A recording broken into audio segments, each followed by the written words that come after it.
자, 금일은 신풍제약에 대한 이야기를 드리는데요. 그동안의 상황과 그리고 앞으로의 상황들, 지금 현재 리스크는 무엇인가, 이 전체적인 이야기를 한번 드려볼게요.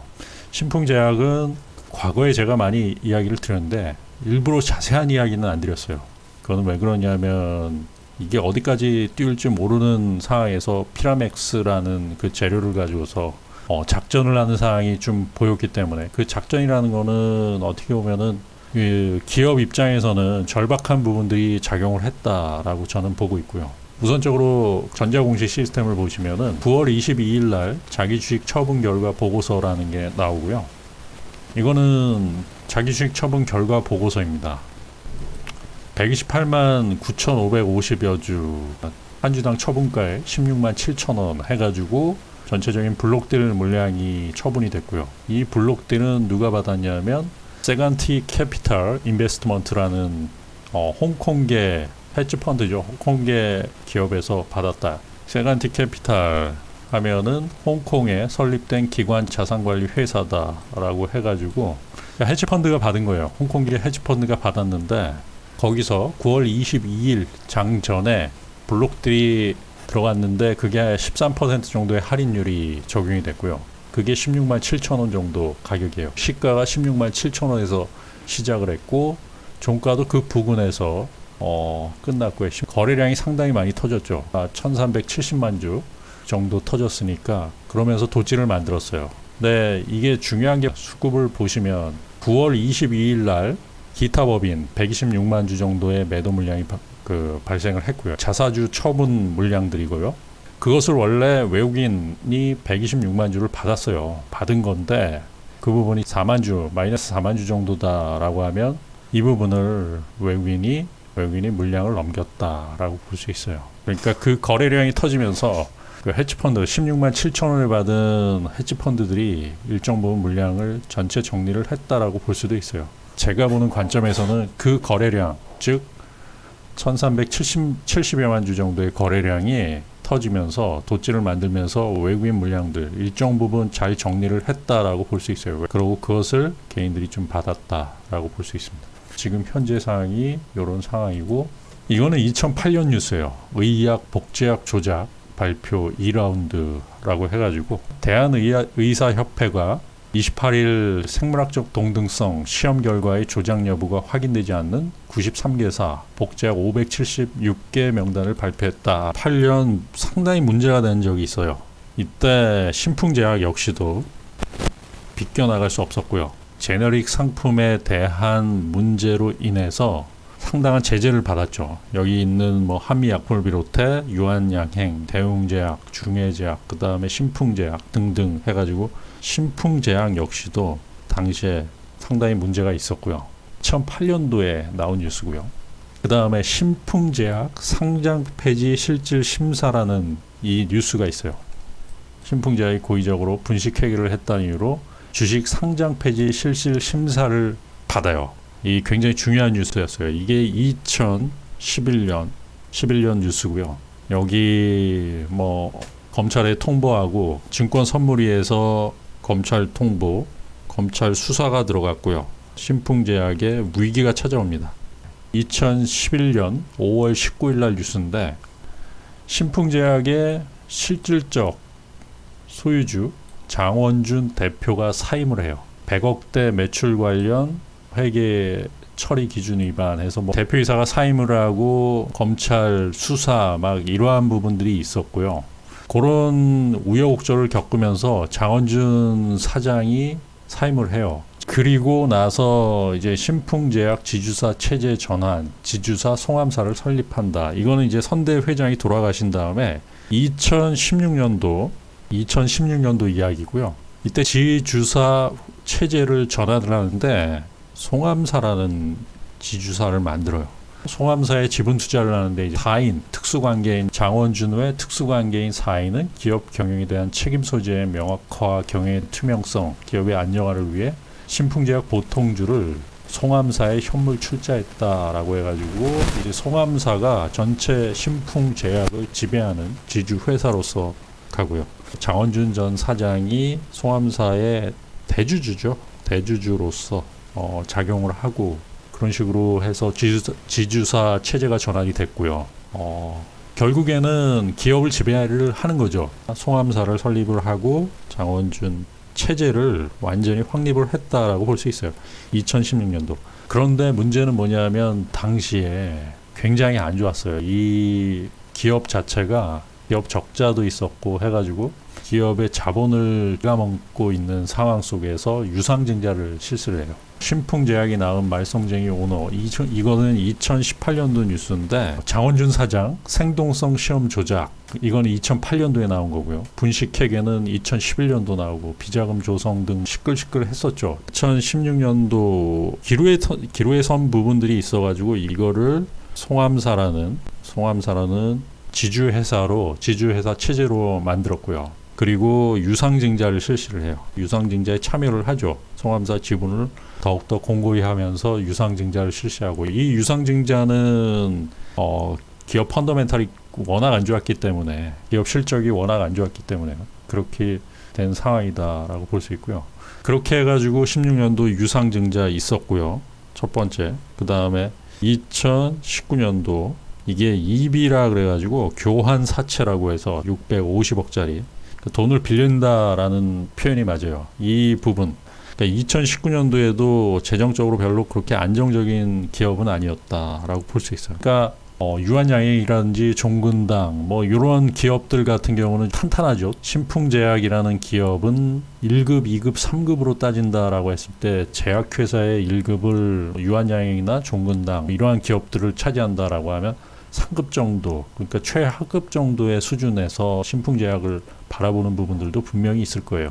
650억 교환 사채를 발행을 했어요. 이게 묘수되냐 독이 되냐, 이게 또 기업에 존폐가 걸려있는 부분들이에요.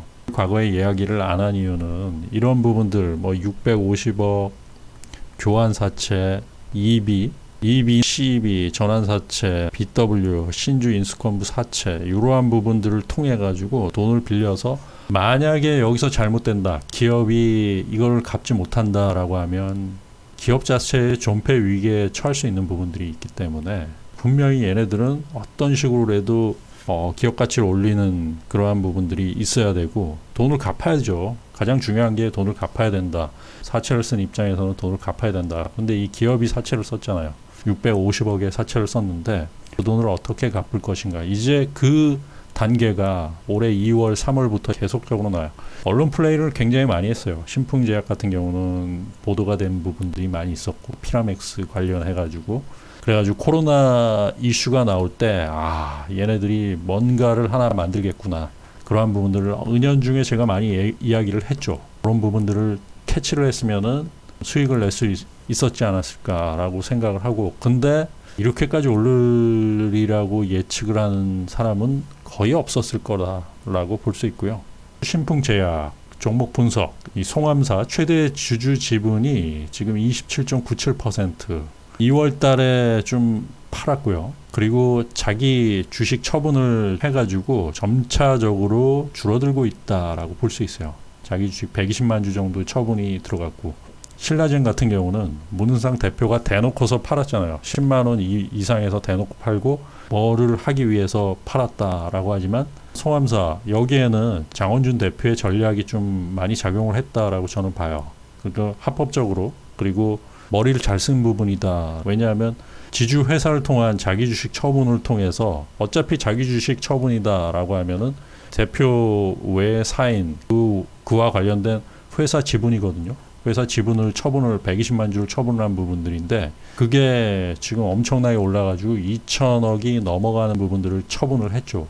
거기에는 홍콩계 헤지펀드가 서로 간에 작용을 했다라고 하지만 일정 부분은 주가를 잡아놓고 팔았다라고 볼 수 있어요. 그러니까 만약에 송암사 지분 내지는 자기 주식 처분을 그냥 시장에다가 내다 팔았다라고 하면은 이거는 상당히 문제가 될 수 있고, 자기 주식 처분을 직접적으로 팔 수는 없는 부분들이다. 그게 팔 수 있어도 상당히 문제가 발생할 수 있어요. 법적으로 문제가 발생할 수 있는 부분들, 신라젠이라든지 다른 기업들을 봤을 때 법적인 문제가 발생할지. 그런데 이거는 그러니까 블록딜이란 매매를 통해 가지고 120여만 주를 팔았고, 그리고 거기서 120여만 주가 장중에 거래량이 터지면서 외국인들이 정확하게 정리가 들어간 부분들이다라고 볼 수 있거든요. 그렇기 때문에 머리를 굉장히 잘 썼다라고 볼 수 있어요. 어떻게 보면은 2천억대 자기 주식 처분을 하면서 그동안 빌린 이익이 교환 사채로 굉장히 급한 거거든요. 1년 단기 부채 이러한 부분들을 갚을 수 있는, 그러니까 어떻게 보면은 재정을 탄탄히 할 수 있는 그러한 여건을 마련했다라고 볼 수 있어요. 이게 뭐 코로나 관련되든 뭐든 간에 단기 부채라는 부분들이 굉장히 심각한 부분이 많이 있었거든요. 그러니까 2016년도에 유상증자를 했고요. 그 다음에 2019년도에 EB 교환사채를 발행을 했어요.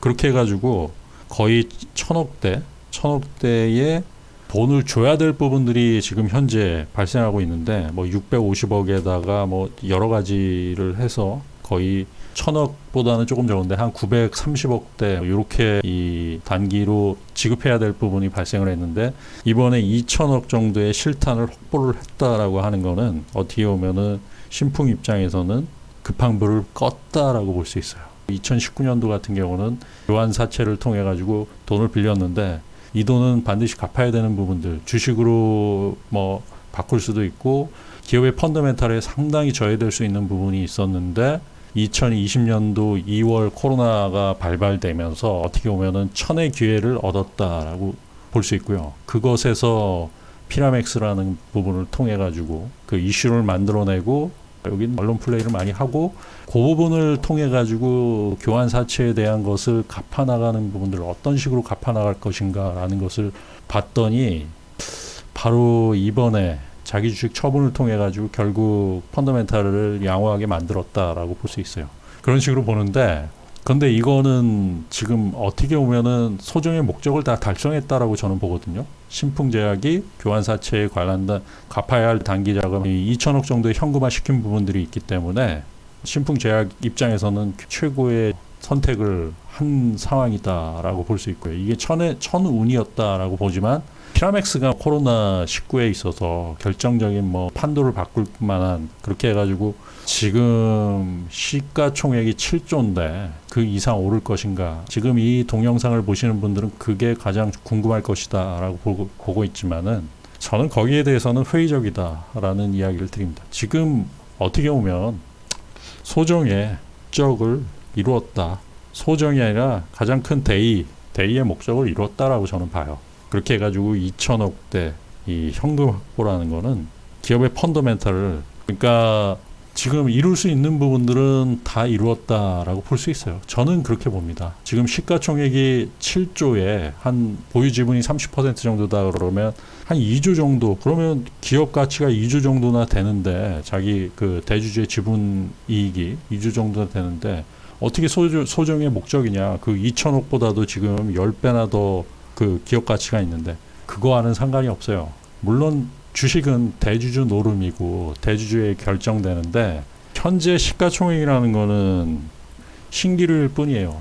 신라젠이 10만 원이 넘어갔을 때 그 주가를 문은상 대표는 그 위에서 물량을 팔았는데 거기서 챙긴 돈이 시총이 몇 조가 넘어갔잖아요. 엄청나게 올랐는데 자신의 보유 지분 1,000억이라는 돈, 뭐 500억이라는 돈도 상당한 금액이잖아요. 본인이 현금화할 수 있는 돈들.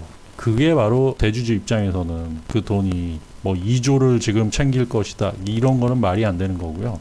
2천억이라는 거는 맥시멈으로 교환 사채에 대한 부채를 갚고 뭐 펀더멘탈을 강화하는 데는 충분한 자금이고 상당한 금액이다. 자, 이거는 그 재무제표인데요. 보시면 또 당기순이익이 마이너스 186억, 엄청나게 떨어지죠. 그러니까 자본 잠식 위험까지 갔어요. 이때 당시에 이제 펀더멘탈이 굉장히 안 좋아지면서 유상증자를 했죠. 유상증자에 장원준 대표가 참여를 하면서 지주사 체계를 확립하고, 펀더멘탈은 별로 안 좋았어요. 과거의 문제들이 계속적으로 불거져 나오는 상황 속에서 대주주로서의 역할을 한 부분이다.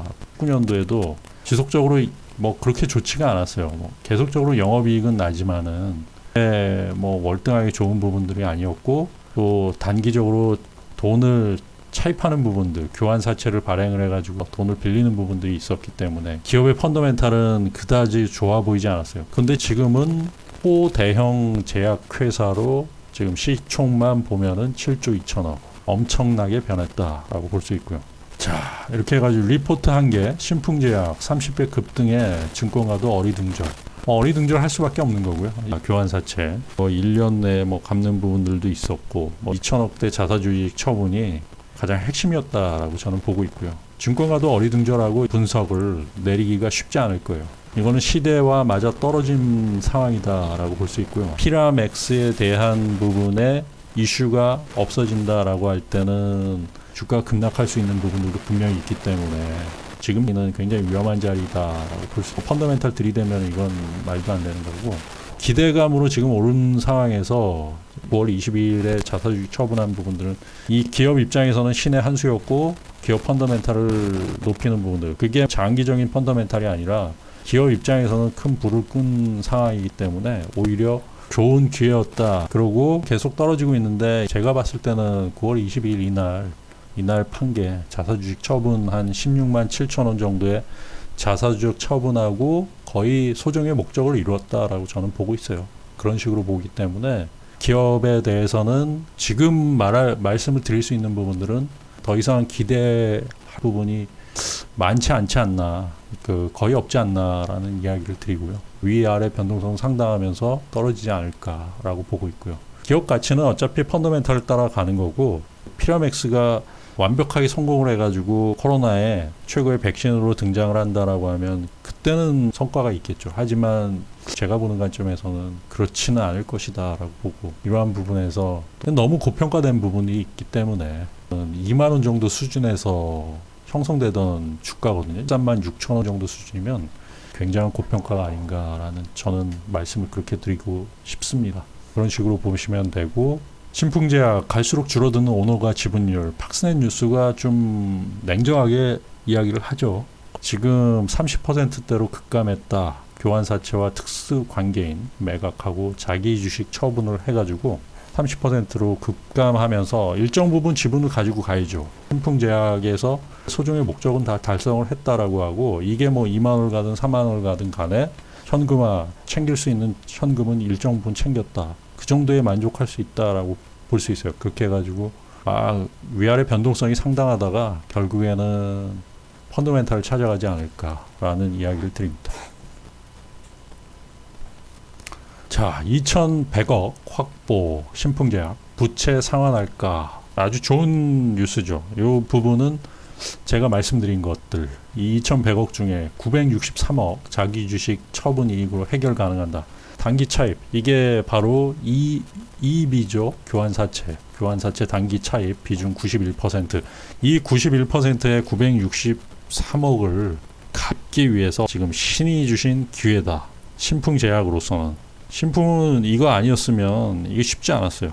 이거 어떻게 보면 기업이 굉장히 큰 문제에 빠질 수도 있는 상황이었는데, 이 코로나 사태로 인해 가지고 신풍은 피라믹스를 제대로 이용을 했다라고 볼 수 있습니다. 그렇기 때문에 자기 주식 처분 2,100억의 실탄 확보한 부분들은 신이 주신 기회였다라고 하고, 얘네들은 또 치밀하게 블록딜을 통해 가지고 물량을 팔고, 문제가 될 소지가 거의 쉽지 않은 부분들이고, 시장에서는 우려를 이야기를 했죠. 모든 언론에서는 이 주식이 지금 고평가다라는 우려를 많이 하고, 그러한 부분들을 다 이야기했음에도 개인 투자자들 입장에서는 많은 부분을 투자를 했다. 그렇게 해가지고 크게 물린 부분들이기 때문에 하소연하기가 쉽지가 않아요. 저는 이 결론적으로 이야기 드리면은 신풍제약이 상승한 부분들, 주가가 2만 원 정도 수준에서 20만 원, 10배 정도가 상승한 부분들, 얘네들이 단기 차입금 이거를 갚기 위해서 963억이라고 나오네요. 963억을 갚기 위한 부분이었다라고 볼 수 있고, 그리고 현금 실탄을 2,100억 자기 주식 처분하면서 주가가 많이 오르니까 얼마나 좋습니까? 이 기업 입장에서는 자기 주식 처분해가지고 모든 걸 갖고도 지금 한 1,200억 정도가 남아요. 신풍 입장에서는 이 주가가 급락한다라고 해도 제주주 입장에서 그렇게 손해보는 게 하나도 없어요. 그렇기 때문에 여러분들이 조심해야 될 부분은 많이 빠졌다라고 하고 피라맥스에 대한 이슈 이러한 부분들을 보고 가기에는 이제는 위험하지 않을까라는 조심스러운 전망을 내놓고요. 그렇다고 해가지고 한 번에 죽진 않죠. 지그재그 계속적으로 움직이는 부분들이 있고 그래서 결국에는 쉽지는 않아 보여요. 원료 물질 해가지고 피라맥스라고 하는데 코로나19라는 게 계속적으로 변모를 하고 변종 바이러스가 나오고 그렇기 때문에 피라맥스에 대한 부분 이슈라는 거는 저는 고점을 찍었다라고 보고요. 요거는 좀 지켜봐야 된다라는 말씀을 드립니다. 그리고 조심하셔야 된다라고 말씀드리고 신풍 입장에서는 최선의 선택을 했다. 기업 입장에서는 최선을 선택을 했다. 하지만 개인 투자자 입장에서는 고점에서 물린 분들은 이게 어떻게 될지 그거는 몰라요. 하지만은 별로 안 좋은 상황이 도래됐다라고 볼 수 있고요. 그리고 자기 주식 처분이 고점이 아니었나라는 이야기를 듭니다. 그럼 대주주가 어떤 식으로 물량 정리에 들어가는지를 보기 위해서 저는 그동안에 계속 지켜봤어요. 신풍제약이라는 부분들을 지켜봤는데 이번에 보니까 그런 식으로 결국에는 EU 교환 사채를 처분하기 위한 교환 사채에 대한 부분들 단기 차입금을 갚기 위한 부분에서 이런 현상이 발생했다라는 말씀을 드립니다. 오늘도 조금이나마 도움이 되었기를 바라고요. 성공 투자하십시오.